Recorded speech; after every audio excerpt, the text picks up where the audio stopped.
জাহাজে কাজের ফাঁকে ফাঁকে ভিডিও তৈরি করেন তিনি। সমুদ্র জীবনের নানা বিষয় নিয়ে বানানো এসব ভিডিও দেখেন লাখ লাখ মানুষ। নাবিক জীবনের নানা চিত্র সোশ্যাল মিডিয়ায় তুলে ধরে জনপ্রিয়তা অর্জন করা এই সোশ্যাল স্টারের নাম রেদওয়ান সরকার। রেদওয়ান কাজ করছেন জাহাজের ফোর্স ইঞ্জিনিয়ার হিসাবে। জাহাজে আসার আগে সোশ্যাল মিডিয়ায় টেক ভিডিও কন্টেন্ট বানানোর নেশা ছিল তার।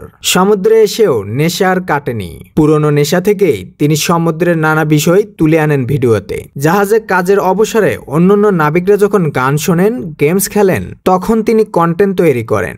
নাবিকরা কিভাবে ঘুমান, ইঞ্জিন রুম, ফ্রিজে কিভাবে কাজ চলে, জাহাজের কেউ মারা গেলে কি করা হয়, জলদস্যু এলে কি করা হয়, এমন সব চমকপ্রদ ঘটনা দেওয়ান সরকারের কন্টেন্টের বিষয়বস্তু, যা সাধারণ মানুষের মনে খুবই আগ্রহ জাগায়। ডাকনাম হৃদয় থেকে তার সামাজিক পরিচিতি হৃদয় দা সেলর নামে। এই নামেই ফেসবুক, ইউটিউব, টিকটক, ইনস্টাগ্রামে অ্যাকাউন্ট রয়েছে। ফেসবুক আর টিকটকে হৃদয়ের অনুসারীর সংখ্যা 18 লাখেরও অধিক। ইউটিউবে অনুসরণ করেন 4 লাখের অধিক দর্শক। তার ভিডিওতে দর্শকরা কমেন্ট বক্সে জানতে চান জাহাজের অভ্যন্তরীণ খুঁটিনাটির নানা বিষয়। হৃদয়ের চেষ্টা করেন সেগুলোকে পরবর্তী ভিডিওতে যুক্ত করার।